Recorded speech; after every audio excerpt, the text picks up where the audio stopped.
All right, so let's carry on here. I'm going to talk a little bit about cultural mapping as a research methodology. And we're going to start with the somewhat basic assertion that maps and mapping is a critical undertaking because it influences how we see the world and our lens on which we see the world. I love this map here. This is called the Peters projection. And if you're not familiar with this, I'll put the link in the chat in a few minutes so you can check out different possible ways to see the world. So the Peters projection is the map you are seeing in front of you now, which is actually a more accurate version of landmass in the world than the version traditionally. This article, the link is at the bottom of a few moments, will tell us that for the conventional map, a map of the world that you might find if you open up an atlas, or if you look at the globe in my top corner of my office, is what's called a Mercator projection. And that projection of the world is from the Renaissance. So we're talking about 500 years old, coming out of an era of kind of conquest and exploration, and centering Europe as the center of the world. We don't see that map in the map that we have in front of us. We see that what's called the Peters projection, a more accurate perception of relative weight of land mass in the world. Bringing this into a cultural mapping framework, we want to start thinking about our situatedness, right? And where we are informs how we see the world. Cultural mapping as a methodology asks us to be reflexive about that. What are the lenses through which we are seeing the world? Are we seeing the world through a 500-year-old kind of colonial version of reality, or are we checking in with our indicators and reading them? Cultural mapping would suggest that we should, and it's incumbent on us, kind of check in and reflect on our indicators, our views of the world, our framing of the world, and to be putting that as part of our research question. How are we seeing the world? Through what lens? Inevitably, how we see the world is a political project. I'm just going to start with a bit of the academic framing around cultural mapping through the lens of Nancy Duxbury's work on this topic of cultural mapping. And in this anthology, Cultural Mapping as Cultural Inquiry, Nancy Duxbury and her co-authors differentiate between mapping and cultural mapping. So they were talking about cultural mapping, so we want to differentiate how that is different from mapping. Duxbury and her co-authors start with the assertion that mapping does have a long and sometimes damaging history, in that it has been associated with exploration, colonialism, and political control. That to map something has been historically to colonize it and to conquer it. And also as a researcher, I want to think reflexively about the research process, right? And that research has not traditionally or historically been collaborative or with community partners in service of community goals. And that research also, like mapping, has been part of a process of exploring through conquering the world. In this text, Cultural Mapping as Cultural Inquiry, these authors differentiate that between cultural mapping, as you see on the bottom. They call cultural mapping as an alternative discourse, a means to see a different view of the world. And in that middle quote in this slide, what is key there is that cultural mapping can collect community resources and cultural resources with community groups, right? So our origin point can be collecting and analyzing the resources of that community from the inside out, is included in some of the goals of cultural mapping. Another kind of framing note that I think is important to consider is what can cultural mapping do, or why do we map? Why cultural mapping? And here are some, I think, really important points to consider from Indigenous scholar Leanne Simpson in her amazing book, As We've Always Done, And if you're not familiar with this book, I encourage you to check it out and read it. Early on in this book, Leanne Simpson talks about her involvement and her mixed feelings with a research project whose intentions was to map Indigenous traditional knowledge that elders held in their minds. As she talks about some trepidation about mapping this knowledge and the kind of premise that by mapping this knowledge that it would be recognized. You can see my italics there in the first quote, by industry and the state. If finally there is some sort of visual record, industry I'll say, oh, I see, you are the traditional holders of this land. Leanne Simpson talks about the realization that that is not likely to happen. And if anything, mapping traditional knowledge that elders hold could potentially be further harmful and kind of lead to further extraction or further control.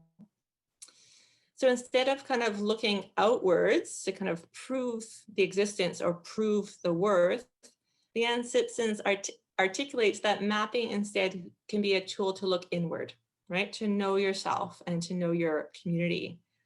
She writes it's a process and a tool to generate cohesion, pride, and rebuilding within our own communities so that we can kind of best know ourselves and visually what has happened in this community, right? So that we internally, and she's speaking, of course, as an Indigenous person to Indigenous audiences, so that we can know internally what has happened to kind of take stock of our own community and move forward in that kind of way. So the lens and where it points, I think, is an important thing to consider as well. Going back to Duxbury's text, Cultural Mapping and Cultural Inquiry, here are some examples of things they point to of what can be mapped through cultural mapping. And this has implications for the particular methods or approaches to mapping. The first category of things that can be mapped through cultural mapping, Duxbury calls tangible resources that can be mapped quantitatively, in that they are physical spaces or organizations or things that we can count quantitatively. You can see this in the mapping project that we did with art service organizations that we'll get to in just a few moments. Cultural organizations, where are they and where are they located? Literally put them on a map can be a cultural mapping project. Also qualitatively, there's much to discover and to celebrate. And these sometimes can be other things that are more ephemeral, in some ways more difficult to register, but need qualitative means. I'll talk, through this workshop about the role of the arts. And here's where art is well equipped to do some this work of mapping entities in non-quantitative ways, right? Finding means and tools to register those values as equally important to the kind of physical or quantitative existence of things that we can point to. So cultural mapping can be both quantitative and qualitative, right? On a map, tangibly and intangibly, things that we value and that we believe in. So what can this look like in the output?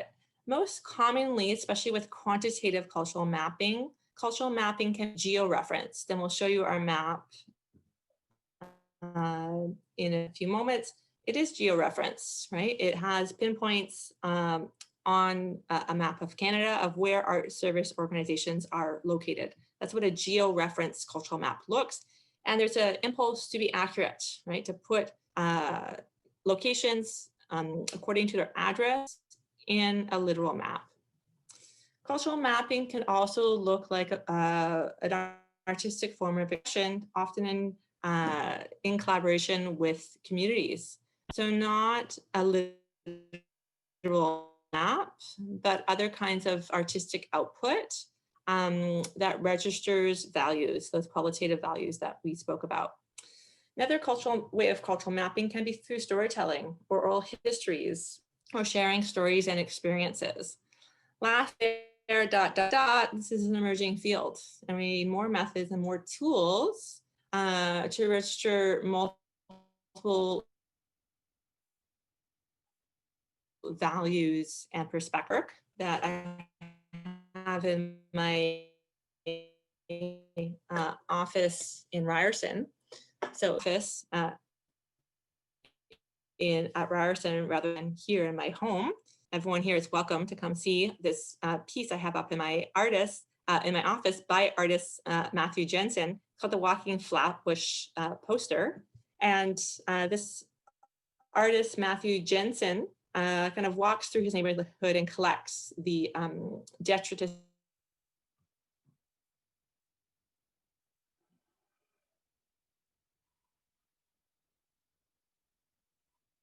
as a form of a cultural map that's not geo-reference, right? That is an artistic expression of something other than a map. Again, I apologize for cutting in and out. My internet is a little bit glitchy today. If ever you want me to repeat a point, please let me know. I'm having a few messages here that I'm glitching. I'll just take a moment.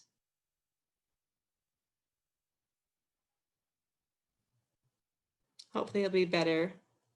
I'm going to be zooming. Please let me know if I can repeat anything.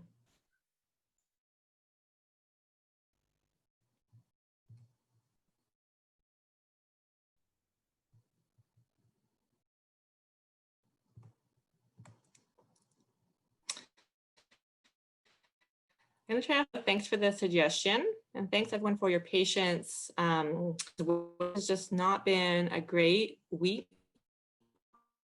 connection, which has been challenging. So I'm just going to talk about this poster again, because I believe I was cutting out about this piece of art.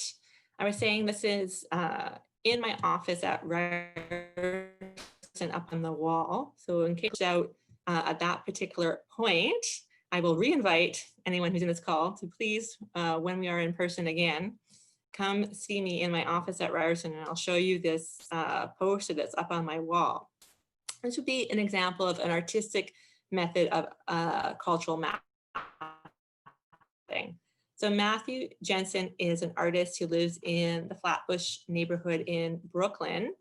And on the left, you see his collection of detritus from his walks. And he goes out and collects things on his walking journeys and assembles them together as artistic output. So on the left, you see an art piece that tells the story of his journey through his neighborhood that we can say is a cultural map, but not a geo-referenced cultural map. It's art. I find it quite beautiful, but it's a story of a place. That said, you see on the left that kind of collection of detritus. On the back side, on the right, even though the text is small, you can see also the pinpoints. And he also includes where on his walk he finds particular pieces of detritus. So on the back side, you do still see this geo-referenced kind of element. You can kind of just reflect on our impulse to be kind of accurate in a geo-specific way, and the difficulty sometimes of moving outside of that framework, even when we're working with artistic mediums.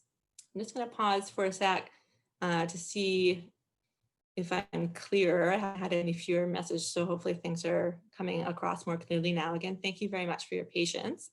I'm going to just give you a few more examples of cultural maps, and then we'll look at our cultural maps that we did with Mass Culture on art service organizations in Canada. So what can a cultural map look like? Well, here is one example on this slide, this piece of art. Here's another one, mapping police violence, and this has a US focus. And again, I'll share these links with you in just a few moments. This is a geo-reference map of death at the hands of the police in America.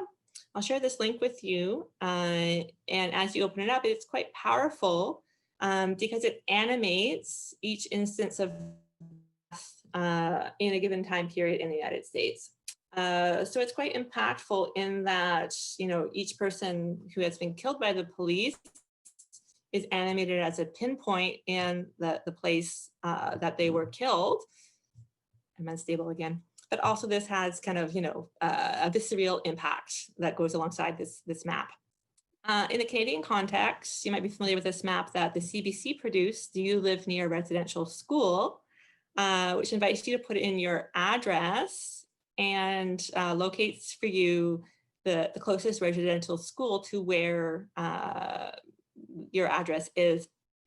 I grew up in British Columbia, and this looks like I was putting in my childhood address in Westminster, where I grew up.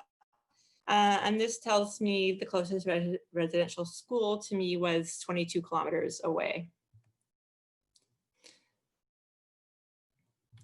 So again, this kind of cultural map, similar to the previous example that I spoke to, has this kind of personalized quality or personalized impact, right? What is your address where you grew up? What are the residential schools that are close to your location or where you first grew up?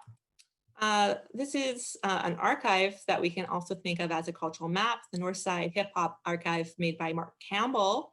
So he's collecting the history of hip hop in Toronto. Sometimes we talk about hip hop in Toronto as something that emerged through Drake coming on the scene.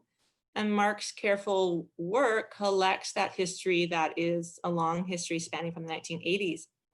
As you look through Mark's website, and I encourage you to do so, you can also see some examples of, you know, this kind of geo-referenced quality of that history. And he does do oral histories of people's experience as hip hop organizers and musicians and fans and community members. But he also geo-references them in particular places in Toronto. And lastly, this is a qualitative piece. This is a small piece of my work that I did in one particular location in Toronto, 224 Wallace. This kind of story about artist displacement that is quite common, that, you know, with rising costs of living, artists can be very often evicted from their studio spaces. This story I did was not kind of an unusual story. This happens quite commonly. But the kind of interesting thing about this story, and kind of leads me into my research project, and we'll talk about with mass culture, is the different scales of the creative industries. And earlier I introduced myself as a professor of creative industries. This particular building, artists kind of displacement and eviction happened as the large video game company Ubisoft moved into the building, which was heavily funded by the government of Ontario to attract jobs, which kind of unfortunately resulted negatively for the previous residents of this building, artists and artisans and small business people who were kind of evicted to make space for Ubisoft. And kind of different scales of the creative industries, kind of large scale, taking up a lot of our imagination, and needing the tools and the lenses to see the smaller scale has been a great focus in my research, and also trying to tell and capture those stories. Here, not geo-reference, but through a photo essay that I collaborated with a photographer on. So kind of one example of a different type of cultural mapping from my work. I said this leads me into my research partnership with Mass Culture, and we'll hear from Robin about that in just a few minutes. In my research, I try to think about the different scales of the creative industries, large versus small, and also continuing to make space and discuss and register the value of art in that ecosystem, and thinking about the creative industries as an ecosystem that has different scales and kind of levels. When Robin first approached me to talk about a research partnership with Mass Culture, I was really excited to partner and to contribute so that I could kind of continue ongoingly that work of registering the value of art and art service organizations within a more dominant creative industries landscape that I'm situated in, and to be able to tell that story. So thank you for listening, and thank you for bearing with me through those glitches. I'm going to turn it over now to Robin, who will tell you a bit more about our research collaboration. Thanks, Miranda. For those of you whom I have not met, my name is Robin Sokolowski. I am the Executive Director of Mass Culture. So as someone who ran a national ASO for 10 years, the Playwrights Guild of Canada, and sat on the board of 2 local ASOs, this research is extremely meaningful to me as an arts manager, as I strongly believe it's essential to know oneself in order to know what's possible. And as this research makes abundantly clear, there isn't a whole lot of time for self-discovery when you're operating an ASO. So I'm so thankful to Dr. Miranda Campbell and Calla Evans and the team at Ryerson that Miranda engaged through the support of the SSHRC grant that we received for holding a mirror up and depicting ASOs and how they function through a rigorous academic research lens. The impetus of this research endeavor was through my involvement with Mass Culture, which at that point I was working in a volunteer capacity. It's an organization that's set out through research, however that word may be defined, to build a shared understanding about the arts sector, but also about the value of the arts and the role it plays within society. Just a sec.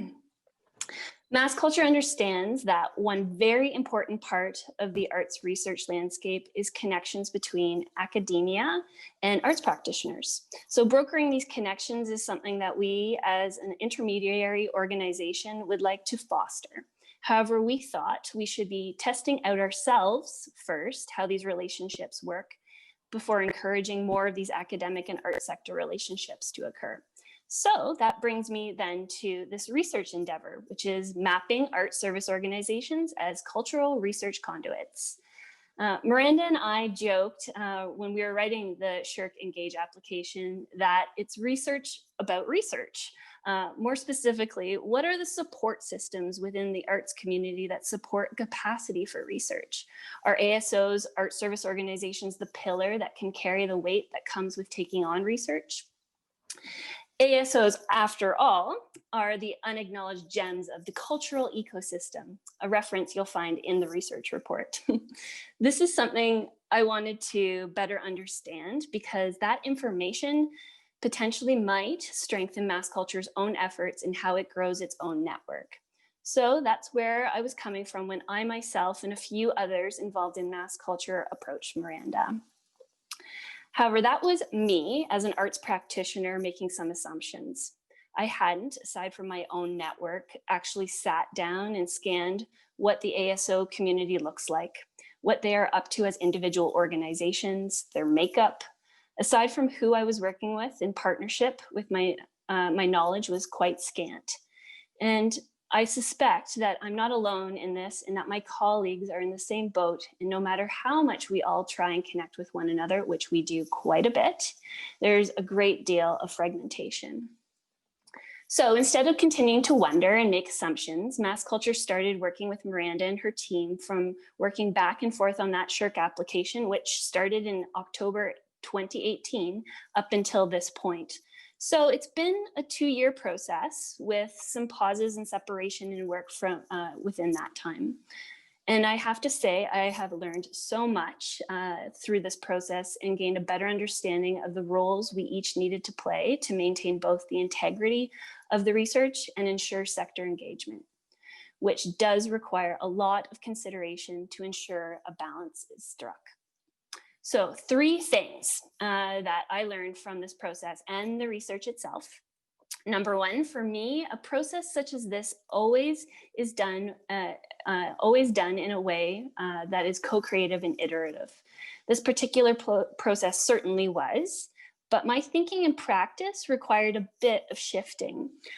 For example, the survey and interview questions needed to be reviewed and approved by a research ethics board early on in the process. So Mass Culture did bring a small group of arts practitioners together to inform the questions with Miranda and her team. But after that, we stepped back. Which brings me to the second thing that I learned, which was how important it is to let the researchers do the research. Sounds pretty obvious, but in order to ensure my own bias and assumptions were left out, mass culture was not involved in analyzing the survey results, taking part in the interviews, or writing the research report. In other words, the research itself was distanced, and this, I think, is important. I was admittedly nervous when I first opened the research report because I was afraid it was going to tell me something that I didn't want to hear, but that's a good thing. There were certainly points when I wanted to intervene. For example, when I first saw a draft of the map, there are some organizations that I myself would not consider an ASO, but the method that had been put in place for this research allowed for people to read the definition of what an ASO is, and that was put forward in the survey, and then self-identify. So who am I to say whether or not someone is an organization is an ASO? Thirdly, the expected and unexpected uses of this research for me. As I said previously, I wanted to better understand the role that ASOs play within the arts community and how we might play together. Although there is a definition to describe what an ASO is, and this research does frame ASOs as their own sector, there are also so many differences amongst ASOs. And those differences don't just lie in who they represent and their jurisdictions. It encourages me to open up the floodgates and explore how we might redefine ASOs. In the section on collaboration, you'll see in the research report that there's a series of sections. It's clear that there is this shared commonality in the role that ASOs play as conduits, something that Aaron Benjamin mentioned at the beginning of that video. And we are conduits amongst the stakeholders and the public. So how can we use that to reframe what an ASO is? I also feel the report itself provides a basis to support more research and programming. For example, there is some foundational evidence within the report that supports the ASO sector's ability to foster training and mentorship, something that the arts community will be in need of when it's time to recover and rebuild. The map that was created will serve as an excellent tool, especially seeing as mass culture is able to continue to update it. It illustrates how we are connected, what we are working on, and who we need to work with, potentially, and what we might be able to accomplish if we do it together. So those were my thoughts and reflections on the actual relationship throughout this research endeavor. And now I'm going to pass it over to Kala to discuss the research and the methods used. Thank you, Robin. Great, thank you so much. So my name is Kala Evans. I'm a research associate with the research lab. As Miranda mentioned, I'm also a PhD student at Ryerson University. So I'm going to be talking a little bit about the methodology and the approach that we took in terms of data collection for this project. So the research project was divided into 2 phases of data collection. So first, initially, we launched an online survey in fall of 2019. And as Robin mentioned, the survey questions were designed together with us and Mass Culture, and the survey was distributed through Mass Culture's network, and we encouraged sharing. There was a large sort of ramp up period to the launch of the survey to sort of increase awareness and buy-in by the ASOs across Canada. So this promotion ran during the summer of 2019. So in this survey, we asked ASO executive directors or equivalent to fill out information about their ASO, including the fields and industries and disciplines that they serve, how long have they been operating, the size of staff and volunteer bases, the size of their membership that they serve, and the various activities that they engage in related to both membership service, outreach, and research. So executive directors were also asked in this survey if they would like to be contacted at a later date to be interviewed during the second phase of data collection. After the initial circulation period of the survey closed, we noticed there was a really clear absence of representation from some provinces and territories. So we relaunched the survey with targeted outreach through Mass Culture. In the end, we ended up with 120 ASOs that participated in the online survey, and they're represented in the resulting map. So we want to acknowledge and recognize that the ASO sector in Canada is much more expansive than this number represents. ASOs may not have heard about the survey, they may have not felt that the survey process was for them, or they may not have had the time and resources to participate during the time that the survey was open. However, I just want to stress that we see this project as an important starting point, and in many ways it can be viewed as a living framework or application that can be updated and revised, as Robin mentioned. So if you don't see yourself on the map, you can see yourself on the map at a later date. We worked with a web developer to translate the survey data into the digital map that you can view through Mass Culture at aso/map.massculture.ca. And on this map, you can filter by categories that were included in the survey, such as the size of the ASO, disciplines served, etc. This process was started in winter 2019, and it was prolonged a bit due to COVID-19, but we're really happy to see that the map is up and running now. At the same time, as that we were working on the digital map, we launched phase 2 of data collection, which entailed hour-long semi-structured interviews with executive directors or people in equivalent positions at their ASOs, those who indicated a willingness to be contacted during phase 1, as I mentioned. So as with the online survey, we were attentive towards interviewing as diverse a group of executive directors as possible, both in terms of geographic diversity, as well as the size and scope of the ASOs that they represent and the disciplines that they serve. 16 interviews were conducted in English, 5 interviews were conducted in French for a total of 21 interviews. The questions were organized, the questions of the interviews were organized around 3 main areas. So the role of the executive director and what brought them to this role, the role of the ASO that they serve, and a little bit about the working practices and sort of how they measure success within their ASO, and the research and collaboration practices that the ASO engages in. And we were really tried to keep a broad, expansive definition of research. So we talked also a lot with especially smaller ASOs around evaluation as research, and collected information around the practices there. So these interviews were concluded in early 2020. And then they were transcribed, anonymized, reviewed by the research team, and coded.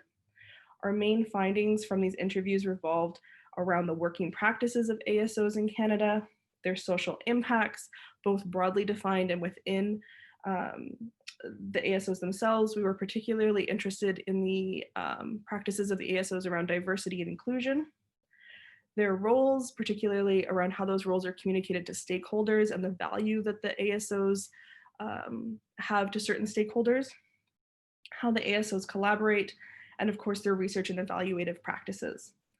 So these findings form the basis of the "What does the art service organization sector look like in Canada today?" document, which can be downloaded from Mass Culture's website, and can also be downloaded from createcollab.ca/reports1, which is collab.ca is our research lab's website.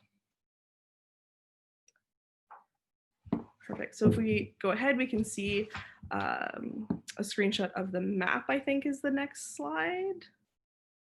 Perfect. So you can see on the right-hand side here, you can filter by discipline, activities, research, collaboration, mentorship, jurisdiction, membership served, and also employment. So the number of folks that are employed full-time and part-time. And then if you go to the next slide, we can see the document that more clearly sort of captures the interview data that was collected in phase 2. So be happy to answer any questions that people may have around the project, thinking that went on behind it and the results, but that's a very brief overview of the methodology of the mapping project.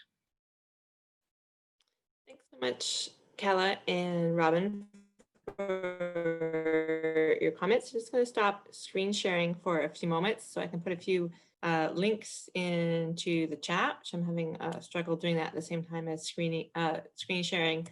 And then I'll give people a few moments to ruminate and see if they have any questions about our research process or what we found. I'm going to first put the links to some of the examples of cultural mapping that I previewed earlier. So if you're interested in checking out any of those other examples of what is a cultural map, those are the links there in your chat. I'll also put in for you the link to the map if you hadn't had a chance to interact with it yet. I'll put it there. And as Calla and as Robin stressed, this is a map that we consider still under development. Even this iteration of the map, we're still working out a few technical kinks and glitches, seems to be our theme for today. So let us know if there's something on that is not operating as you might imagine. And we're still kind of smoothing out a few things with our web developer. And there's a link to our research reports if you haven't had a chance to gloss through those either. I'm going to leave it open for a few minutes. If you have any questions or comments about cultural mapping or this research collaboration or the research process, we have some time now for Q&A via the chat. And we also have an activity that we'll get to afterwards.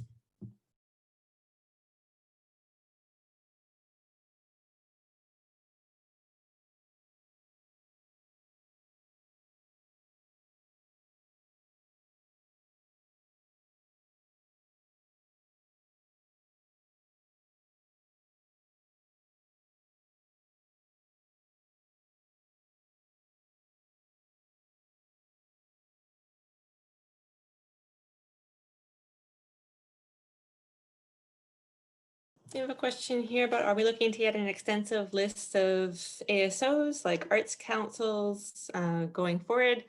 Maybe I'll allow Robin to answer that question in that Mass Culture will be the steward of this map going forward. So our initial research process was to put out a call and to allow people to self-identify in the definition that we put forward. Robin, how would you like to proceed in the future about, who or what orgs you would like to see on the map? Well, I'd like to remain consistent with the original research. So as we move forward and further develop and update the map to include more art service organizations, we plan on continuing to utilize the original survey questions, so there's consistency. I think that's really important. And as I said before, it's all about, I think we need to also lay a lot of importance on self-identification. And if people see themselves in it, then they should be a part of it. And if something comes into question, which there already has been some questions that we've received, then maybe that warrants a conversation to have. Like the example that someone just brought up about arts councils and the inclusion of them. Why do we or why don't we see them as part of the ASO sector?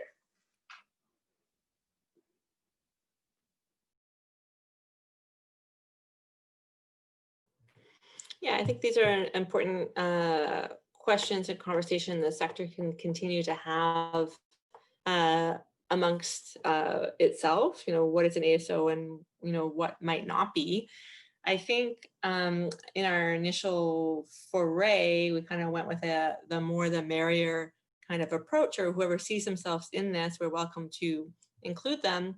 But this further comment about it would be good to know what things exist already was definitely our impulse and our ongoing kind of organizing principle behind some of this mapping activity, to better share the resources and knowledge that at some level can be quite basic.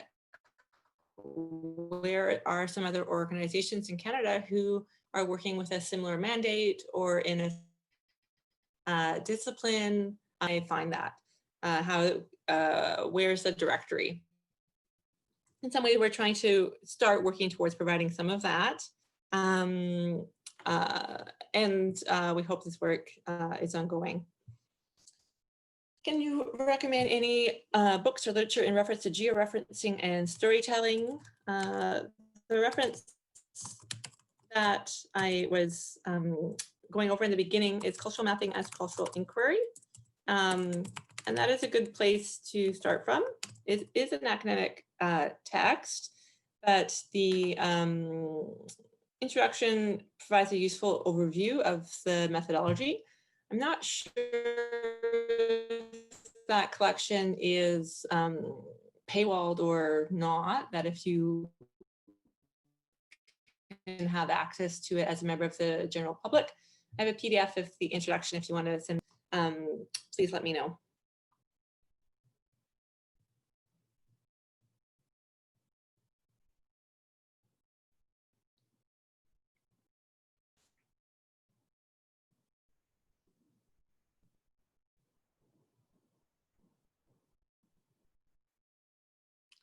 There's a question here about what are the best ways to keep the map as updated as possible. That's a great question, because obviously updating also takes time and resources, right? So as much as possible, though the map, there's a desire to have it updated, it can't be, it's difficult for it to kind of, populate or auto-populate automatically. And as Robin was saying, we're hoping to keep consistency with the original research questions, right? And I think there's a intention to, put those similar kind of maybe streamlined version of the questions forward again to future participants, just so that there's consistency and people can be mapped in the same way. All that means that, this map might have to be updated, a few times a year or whatever that looks like for mass culture. And maybe a more kind of beautiful, dreamy world, you could input your stuff and be, populated onto the map. First, the tech doesn't work like that. And then second, like we have a web developer we're working with to do the updates. And then, from the initial research perspective, of kind of going through with consistency, as Robin mentioned, like with an ethics board, meant that the questions were framed in a certain kind of way.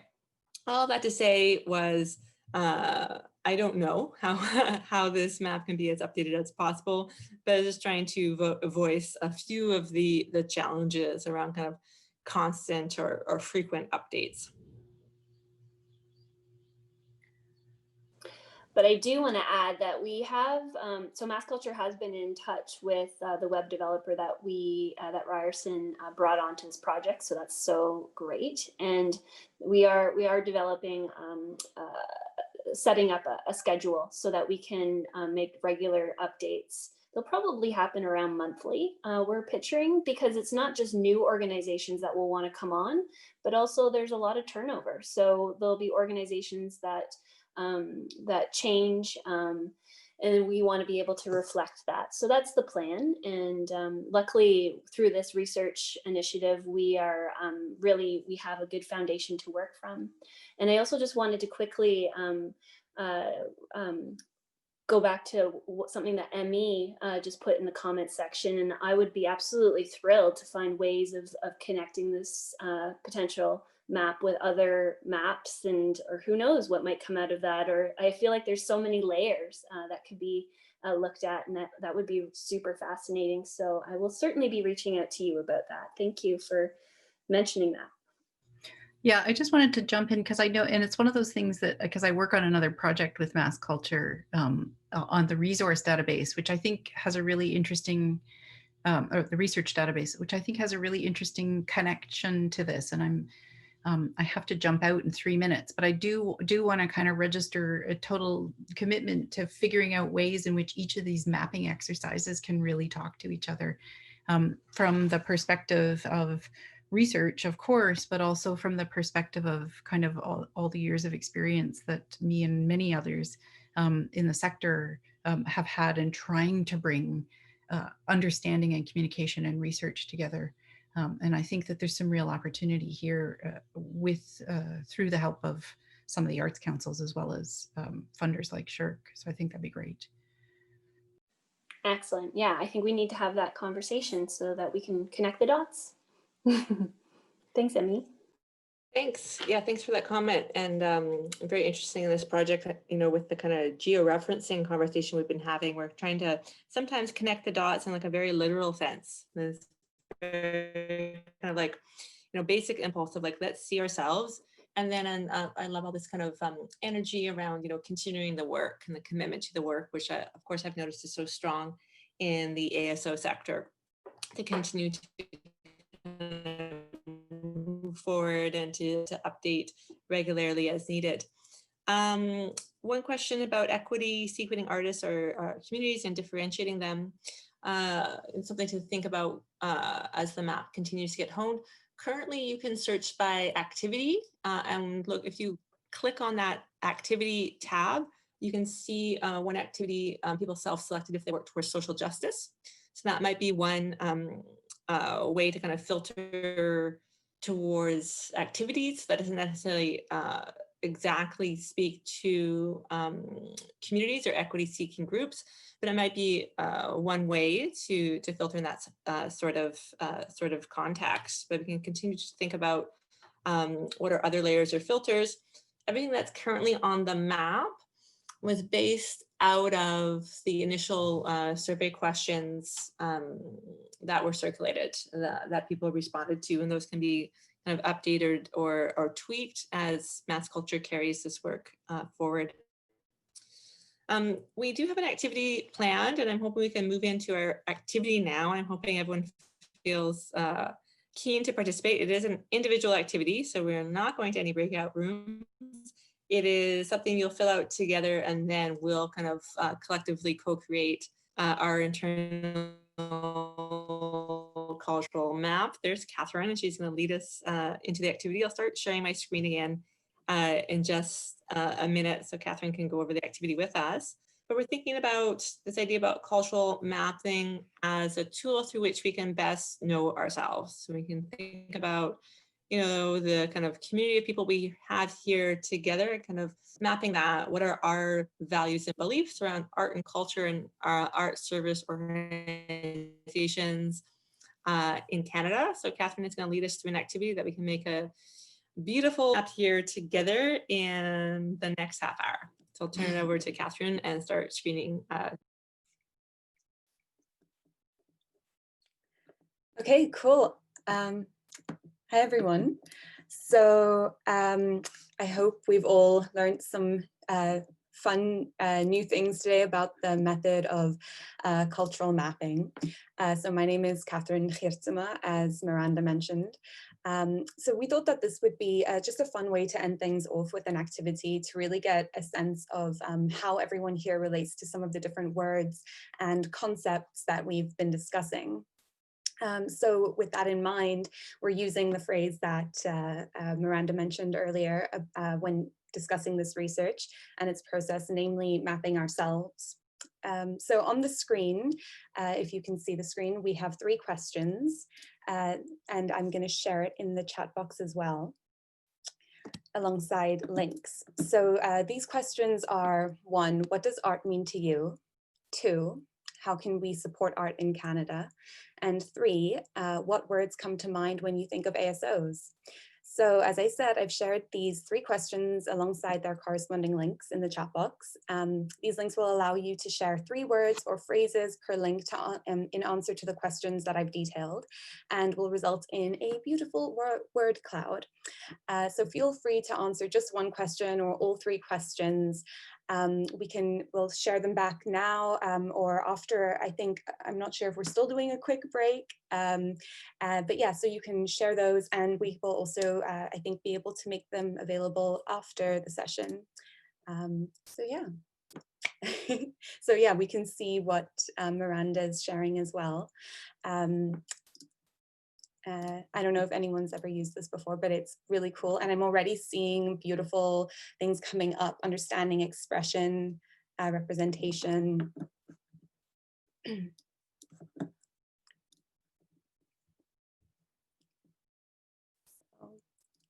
going to see if maybe I can take over the screen share. That works for Miranda.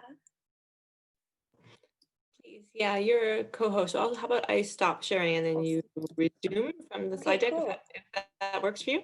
Yeah, Thank you. that's perfect. Thank you. Beautiful. Thank you. Thanks. Okay, so I'm gonna do this, I think. There we go. So this is what does art mean to you? And I just love this because obviously expression, I mean, we all, I think, have probably entered this arts service organization community through our respective love of, be it books or theater or whatever. And for me, it's theater. So I can really see how expression relates there. Then we also have what words come to mind when you think of art service organizations. I really like proliferating. It's a great word. Cultivating, sustaining. Oh, I see more things coming up. Support. And then we have how can we support art in Canada? And of course, funding is such a huge, huge point for that. So many conversations happening about that as well. And I'm sure a lot of people are involved in grant writing at the moment. Acknowledgement, that's true. Yeah.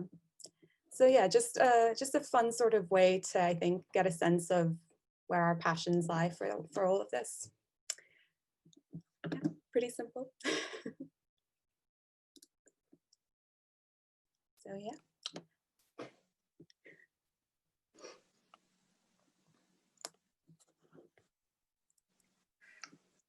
Thanks, Catherine. I think that pretty much wraps up the session, if I'm correct, Miranda. Thank you, everyone, for attending this afternoon. It's already dark here in Toronto. Unbelievable, 5 o'clock. But I have to say that I've really appreciated this partnership, and I hope, and I'm sure it will continue to be ongoing in all sorts of different respects. So this is merely just a bump in the road that we will continue on and working down this path. And I'm really excited for all of what has been brought and created through this foundation of this research. So there's just so many possibilities I see in front of us now. So thank you, Miranda and Kala and Lucy, for all of your hard work. Likewise, thanks, Robin and Catherine, for all of your hard work and energy and commitment and enthusiasm throughout. Thanks, everyone, for being here with us today. I'm hoping we can make these really cool word clouds available alongside our report and map and all of our initial research outputs. I can consider this also a research output of the project. And we're happy to wrap it up now. I know everyone's kind of at the end of their workday and has other business likely they need to attend to, but I'll also stay on. You know, we did a bit of Q&A today. If anyone has any other questions they want to ask, I'll be available for a little bit. So please feel free to hang out and ask your question if you have them. If not, bye for now. Mass Culture's info everyone has, and mine you can find through the Create Collab website or through Ryerson University. I'm easy to locate. So thanks very much.